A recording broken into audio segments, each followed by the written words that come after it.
3월 16일 월요일 새벽 말씀입니다. 본문은 마가복음 6장 45절부터 56절입니다.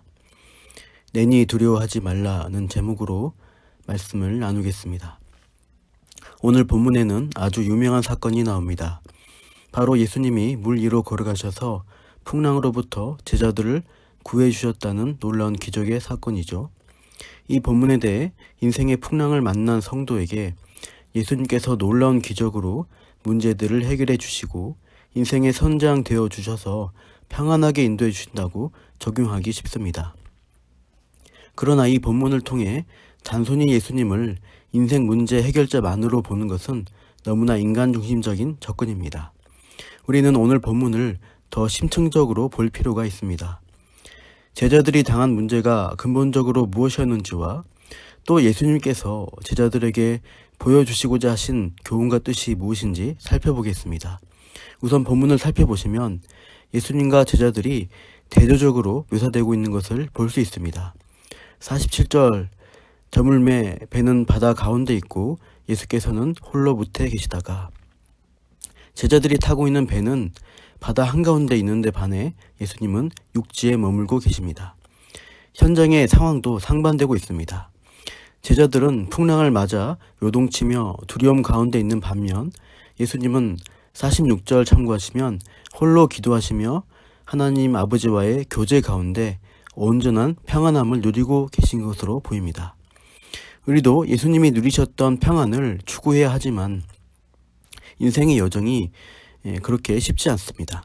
요즘 코로나 사태로 많은 사람들 또 전 세계적으로 혼란과 두려움 가운데 있습니다. 인생 가운데 제목의 본문의 제자들처럼 풍랑 가운데 있게 된 경우가 더 많은 것이죠. 그럼 먼저 제자들의 문제 상황을 주목해 보겠습니다. 제자들은 날이 저물어 가는 때에 건너편 베세다로 가기 위해서 배를 타고 떠났습니다. 그러나 제자들이 탄 배는 시간이 꽤 지나도록 여전히 바다 가운데 머물고 있습니다. 48절에 보시면 예수님이 찾아오시는데 그 시간이 밤 사경쯤이라고 합니다. 밤 사경은 새벽 3시에서 6시 사이입니다. 저물 때 출발했으면 늦어도 9시라고 하면 6시간 넘게 바다에서 노를 젓고 있는 것이죠. 요한복음 6장 19절 보시면 제자들이 노를 저 10여리쯤 갔다고 말씀합니다. 약 4km 정도밖에 진행하지 못하고 있습니다. 갈릴리 바다 폭이 10km라고 합니다. 노를 저 갔으면 진작 갔어야 할 거리를 못 가고 풍랑이는 갈릴리 바다 한가운데서 그 한가운데 오도 가도 못하고 있는 상황입니다. 제자들이 얼마나 힘들었을까요? 그래서 48절에 제자들이 힘겹게 누워 젖는다고 말씀합니다. 이런 가운데 제자들이 느꼈을 심정은 어떠할까요? 한 치 앞도 안 보이는 검고 깊은 바다를 보면서 이러다 빠져 죽는 게 아닌가 하는 두려움이 일어났을 겁니다. 그런 두려움이 엄습하는 가운데 제자들은 더 큰 공포에 직면하게 됩니다. 갑자기 바다 위로 사람의 형체가 다가오고 있는 것입니다. 폭풍 가운데 바다 위에 나타난 그 형상에 혼비백산하여 49절 보면 유령인가 하여 소리지는 모습을 볼 수 있습니다. 귀신이다, 사람 살려 하고 소리를 지르면서 극도의 혼란과 공포에 빠집니다. 사람을 물에 빠뜨려 죽이는 물귀신 같은 그런 죽음의 신, 그 유령이 나타나는 것으로 보고 크게 놀란 것입니다. 본문에 보면 제자들이 2번에 걸쳐 놀랐다는 표현을 씁니다. 50절에서 예수님을 유령으로 착각하고 놀랍니다. 두 번째로 51절, 예수님으로 인해 순식간에 바람이 그치는 것을 보고 또 마음의 심히 놀랐다고 말씀합니다. 유령이 다가온 줄 알았을 때는 자신들에게 해를 끼칠 수 있는 무서운 존재에 대한 두려움, 즉 죽음에 대한 두려움으로 놀랐다고 할 수 있고, 예수님이 바람을 그치게 하는 것을 보고 놀란 것은 그들이 밤새 이길 수 없었던 두려움의 대상인 그 바다를 순식간에 잠잠케 하시는 더 크고 놀라운 권세를 가지신 분으로 보면서 그 사실에 더욱더 놀랐다고 할 수 있겠습니다. 그러나 제자들에게 있어서 예수님이 바다를 다스리는 기적은 새로운 경험이 아니었습니다. 앞서 마가복음 4장 35절에서 41절에 제자들이 똑같이 무서운 풍랑 가운데 죽음에 대한 공포로 두려워하면서 배전에서 주무시는 예수님을 깨우고 있죠. 예수님은 잠잠하라 고요하라 바람을 꾸짖으시고 바다에게 명하셔서 순식간에 잠잠케 하셨습니다. 그래서 사실 제자들은 이미 얼마 전에 바다와 자연을 다스리시는 권위 있으신 예수님을 보았고 경험했습니다. 그럼에도 오늘 본문에서 제자들은 전혀 새로운 일을 보는 것처럼 예수님이 하시는 일에 대해 심히 놀라고 있습니다. 지난 사건의 때 예수님의 기적과 보호하심을 떠올린다면 죽음을 두려워할 일도 예수님이 바다를 다스리시는 분으로 나타난 것을 보고도 놀라지 않아야 합니다. 그럼에도 제자들이 안고 있는 문제는 뭡니까? 눈앞에 당장 위기가 닥쳐오면 여전히 두려움과 공포가 그 일상 가운데 반복된다는 사실입니다. 왜 제자들은 예수님을 자연 만물이나 천재지변, 어떤 세력으로부터도 자신을 보호하실 수 있는 분이시고 자신들의 생명을 주관하시는 분이란 사실을 깨닫거나 믿지 못할까요? 그 원인을 성경은 다음과 같이 밝히고 있습니다. 본문 52절입니다. 이는 그들이 그 떡 떼시던 일을 깨닫지 못하고 도리어 그 마음이 둔하여 졌음이러라. 그 떡 떼시던 일이란 것은 본문 바로 앞에 있는 오병이어 사건을 가리킵니다. 오병이어 기적에서 예수님은 육체의 생명뿐 아니라 영혼의 생명까지 구하실 수 있는 전능자이시고 구원자시라는 것을 보여주셨습니다. 그래서 제자들은 생명의 주관자이신 예수님을 제대로 알았다면 지금 예수님이 물 위로 걸으실 뿐 아니라 바람과 파도를 잠잠케 하시는 것을 보고서도 그렇게 놀랄 필요가 없는 것이죠. 그러나 본문에서 제자들이 보여주는 과오는 뭔가요? 예수님이 과연 누구이실지를 바로 깨닫지 못하는 지식의 결핍에 있었던 것입니다. 호세아 선지자는 내 백성이 지식이 없음으로 망한다고 했습니다. 설마 5,000명을 먹였어도 바다 위를 걷고 풍랑을 잠잠케 한 일을 하실 수 없겠지. 지난번에는 우연히 그랬겠지. 그렇게 예수님과 예수님의 사역에 대해 인간적인 자기 생각과 수준으로 가두어 두려는 그런 태도는 옳지 않습니다. 그래서 오늘 본문을 통해 우리에게 주시는 교훈은 예수님이 과연 어떤 분이신가, 누구이신가를 제대로 알고 믿으라고 하시는 겁니다. 오늘 본문에서는 이 제자들의 생각을 뛰어넘어 예수님의 초월적 성격이 묘사되고 있습니다. 즉 본문에는 예수님의 신성을 드러내는 표현이 상당수 나옵니다. 예수님이 전능하신 하나님과 동등하신 분이라는 그 사실을 5가지 증거를 통해 살펴볼 수 있습니다. 첫 번째로 48절에 보시면 보시고라고 했습니다. 이 제자들이 이제 폭풍 가운데 힘겹게 노젓는 것을 예수님이 보셨는데 육지에서 멀리서 보셨습니다. 육안으로 볼 수 없는 거리에 있는 것을 감찰하신 하나님으로서 모든 것들을 다 보고 아시는 것입니다. 시편 139편 1절에 여호와여 주께서 나를 감찰하시고 아셨나이다. 주께서 나의 앉고 일어섬을 아시며 멀리서도 나의 생각을 통촉하시오며. 하나님은 그렇게 인간의 연약함, 인간이 겪는 일들을 보실 수 있는 그런 감찰하신 하나님이시죠. 그렇게 예수님도 감찰하신 분으로 나타나고 있습니다. 두 번째로 48절과 49절에 바다 위로 걸었다고 말씀합니다. 바다 위를 걷는 분으로서 표현이 욥기 9장 8절에 있죠. 그가 홀로 하늘을 펴시며 바다 물결을 밟으시며. 시편 77편 19절은 주의 길이 바다에 있었고 주의 첩경이 큰 물에 있었으나 주의 종적을 알 수 없었나이다. 하나님이 바다 물결을 밟으시고 지배하신 분으로 표현되고 있는 구약의 말씀과 연결되는 것이 있죠. 세 번째로 51절에 바람이 그친다는, 바람을 그치게 하시는 것을 보게 되는데요. 하나님께서 구약에서도 파도와 바다를 주관하시는 분으로, 움직이시는 분으로 나타납니다. 특히 홍해 바다를 가르신 사건에서 출애굽기 14장 21절 여호와께서 큰 동풍으로 밤새도록 바닷물을 물러가게 하시니, 바다를 통해서 또 바다를 다스리시는 그런 하나님으로 드러나고 있죠.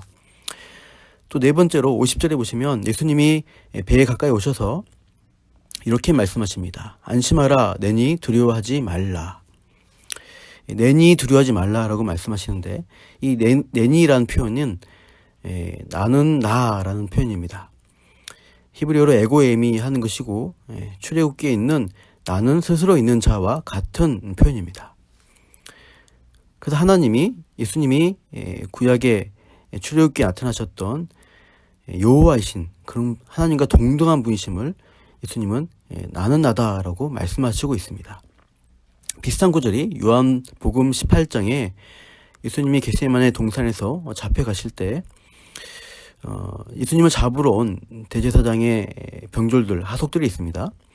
그들이 예수님을 찾을 때 이렇게 말씀하시죠. 내로라 하시니까 그들이 다 물러가서 땅에 엎드러지는 모습을 보게 됩니다. 예수님이 신적 표현, 나는 나다라고 말씀하실 때 은연중에 이 피조물된 무리들이 그 앞에서 넘어진 것입니다.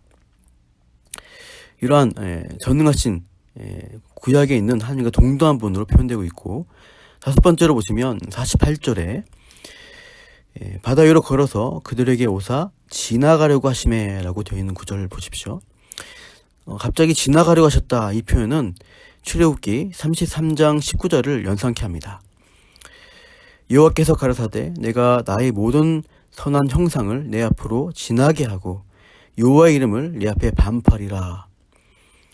이렇게 지나게 하신다는 표현이 있고, 출애굽기 34장 6절 보시면 여호와께서 그의 앞으로 지나시며 반파시되 여호와라 여호와라 자비롭고 은혜롭고 노하기를 더디하고 인자와 진실이 많은 하나님이로다. 모세에게 하나님의 모습을 보여주는 그 장면에서 뒷모습을 보여주시면서 손으로 그 틈새를 가리시고 지나가시면서 모세가 하나님의 뒷모습을 보여줍니다. 그때 지나가신 장면이 이 같은 단어의 의미라고 할 수 있습니다.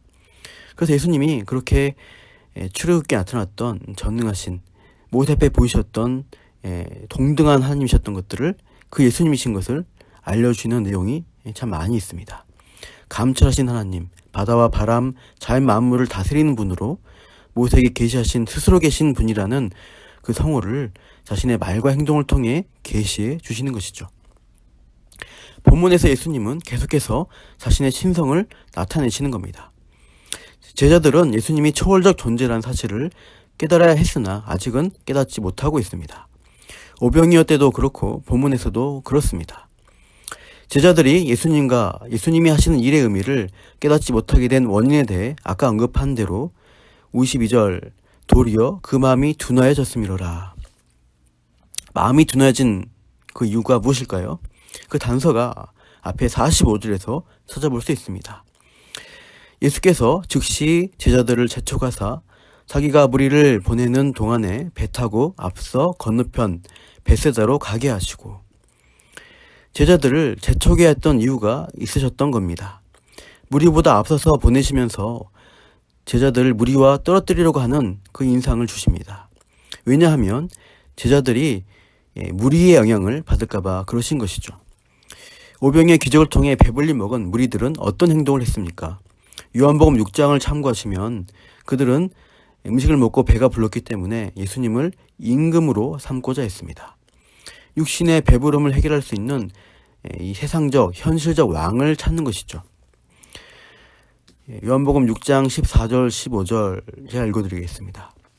그 사람들이 예수께서 행하신 이 표적을 보고 말하되 이는 참으로 세상에 오실 그 선지자라 하더라. 그러므로 예수께서 그들이 와서 자기를 억지로 잡아 임금으로 삼으려는 줄 아시고 다시 혼자 산으로 떠나가시니라. 제자들도 역시 이 무리의 영향을 받지 않을 수가 없는 겁니다. 여전히 제자들도 무리와 같은 본성을 가진 연약한 자들입니다. 나중에 제자들이 이 문제성을 드러내게 되죠. 예루살렘을 향해서 가실 때 야고보와 요한의 어머니가 치맛바람을 일으키며 예수님을 찾아옵니다. 우리 아들을 우편 좌편에 앉게 해 주옵소서 청탁하는 것이죠. 여전히 예수님을 세상의 왕과 권력자가 되실 것으로 기대하고 그 권력을 어떻게 하면 조금이라도 내가 누려볼까 하는 마음으로 따라다니는 그런 마음이 제자들 가운데 있었습니다. 무리와 같은 마음입니다. 제자들은 이러한 유혹 가운데 노출되어 있는 것이죠. 떡을 떼신 사건의 본질을 알지 못하고 현실적인 일, 먹고 사는 문제, 잘 되는 성공의 문제에 치중하고 있습니다. 이 문제는 무엇을 말합니까? 제자들은 예수님만 있으면 먹고 사는 데 있어서 문제가 없겠다. 이 정도로만 예수님을 이해하기 때문에 예수님이 참으로 어떤 일을 위해서 오셨는지 이해하지 못하고 있는 것입니다. 우리는 우리가 믿는 예수님을 우리 현실 문제의 해결자 수준으로 여겨서는 안 됩니다. 더 크고 위대하신 분으로, 우리를 위해 먹고 사는 일보다 더 크신 일을 행하신 분으로 알고 믿을 수 있어야 하는 겁니다. 모든 죄인들이 안고 있는 본질의 문제를 해결하신 분이시죠. 전능하신 하나님이 인간이 되셔서 죄인 대신 죽지 않으시면 해결할 수 없는 그 죄라는 문제를 다루시는 분이시라는 사실이죠. 우리에게 가장 중요한 복인 영생을 주시는 분으로 우리를 위해 놀라운 구원의 일을 이루신 분이심을 바로 알고 깨닫고 믿으시기를 소망합니다. 우리의 전 존재, 영혼까지 책임지시는 분이심을 안다면 우리는 이 땅에서의 두려움을 그분께 맡기고 평안을 누릴 수가 있습니다. 오늘도 그렇게 나의 예수님을 바로 알고 믿으며 세상이 알 수 없는 평안을 누리며 승리하시기를 축복합니다. 기도하겠습니다. 하나님 아버지, 우리가 현실의 문제로 마음이 둔해져서 우리가 믿는 주님이 어떤 분이신지 잊어버리고 두려움에 빠지지 않도록 도와주옵소서. 코로나 같은 인생의 풍랑을 만날지라도 나의 영혼까지 온전히 붙드시는 주님의 능력과 선하심, 크심을 말씀을 통해 다시 확신하며 오늘도 힘있게 주님과 동행하게 하옵소서. 이 모든 말씀 예수님의 이름으로 기도합니다. 아멘.